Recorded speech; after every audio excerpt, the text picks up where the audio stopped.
అస్సలాము అలైకుం వరహమతుల్లాహి వబరకాతుహు. నేను వి ఖాదర్ బాషా, వైఎస్ఆర్సీపీ రాష్ట్ర మైనార్టీ అధ్యక్షుడిని. ముఖ్యంగా మొత్తం అందరికీ, ఆంధ్రప్రదేశ్లో ప్రజలందరికీ ఈద్ ముబారక్. జగన్మోహన్ రెడ్డి గారి తరఫున కూడా ఈద్ ముబారక్. ముఖ్యంగా ఈరోజు పర్వదినం ముస్లిం సోదరులకు అందరికీ. ఈ యొక్క పర్వదినాన నేను కొన్ని విషయాలు, పాత జ్ఞాపకాలు తలుచుకున్నాను. ముఖ్యంగా మనకంతా తెలుసు, ఆ దివంగత నేత శ్రీ వైఎస్ రాజశేఖర రెడ్డి గారు మైనార్టీ సంక్షేమానికి ఎంత పాటుపడ్డారో మనకంతా తెలుసు. ఈ దుల్హన్ పథకం కానీ, మైనార్టీస్కు ఫీజు రియంబర్స్మెంట్ స్కీమ్ కానీ, ముఖ్యంగా చూసుకుంటే 4% రిజర్వేషన్ కానీ, అది చరిత్రలో నిలిచిపోయిన అంశం అని చెప్పి మీకంతా మైనార్టీ సోదరులు నేను తెలుపుకుంటున్నాను. ముఖ్యంగా దాని తర్వాత కూడా చాలా మంది సీఎంలు మారారు, కానీ వైఎస్ రాజశేఖర రెడ్డి మాదిరిగా ఎవరు మైనార్టీ సోదరులకు ఆలోచించింది లేదు. అలాగే సేమ్ తన రక్తం పంచుకున్న పుట్టిన కొడుకుగా వైఎస్ జగన్మోహన్ రెడ్డి గారు 5 సంవత్సరాల పాలన సాగింది అని చెప్పి మీకంతా తెలుపుకుంటున్నాం. ముఖ్యంగా మీకంతా తెలుసు, 2.5 సంవత్సరాల కరోనాలో ఉంటే కూడా జగన్మోహన్ రెడ్డి గారు ఏదైతే ప్రామిస్ చేశారో మా మైనార్టీ సోదరులకి, మేనిఫెస్టోలో అది పూర్తి చేసిన ఘనత కూడా మన వైఎస్ జగన్మోహన్ రెడ్డి గారి అంతా మీకంతా తెలుపుకుంటాడు. ముఖ్యంగా మా దుల్హన్ పథకాన్ని 50,000 నుంచి ₹1,00,000 చేశారు. అలాగే హజ్ కోసం మైనార్టీ సోదరులకు మన సెంట్రల్ గవర్నమెంట్ సబ్సిడీ కత్తిరిస్తే కూడా సబ్సిడీ ఇచ్చిన చరిత్ర కూడా జగన్మోహన్ రెడ్డి గారి అని చెప్పి మీకంతా తెలుపుకుంటాడు. పోతే ఇంకోటి వక్ఫ్ బోర్డు రచిస్తా అన్నాడు.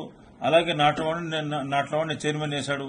నేను అల్లాగారి దేవంలో 1 సంవత్సరం పనిచేశాను. జీతం కూడా తీసుకోకుండా ఆ వక్ఫ్ ఆస్తిని రక్షించిన చరిత్ర కూడా ఈ వైఎస్ఆర్సీపీ పార్టీదే అని చెప్పి మీకంతా తెలుపుకుంటాడు. పోతే మీకంతా తెలుసు, వక్ఫ్ అమెండ్మెంట్ యాక్ట్ తీసుకొస్తున్నారు వీళ్ళంతా. ఆ వక్ఫ్ అమెండ్మెంట్ యాక్ట్ ని మన వైఎస్ఆర్సీపీ స్టాండ్ అడిగారు. లాస్ట్ మంత్ కూడా మన మన మిథున్ రెడ్డి గారు కూడా దాన్ని ఖండించడం జరిగింది. దానికి అగైనిస్ట్ గా ఓటేస్తామని కూడా చెప్పడం జరిగింది.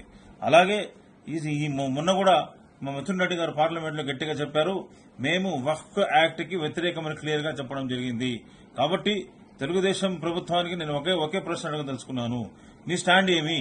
ఎందుకంటే మీకంతా తెలుసు, మీరు కనుక పార్లమెంట్ లో బిల్లు కనుక పాస్ చేయకపోతే బిల్లు పాస్ కాదు, మీరు ప్లస్ నితీష్ కుమార్ గారు.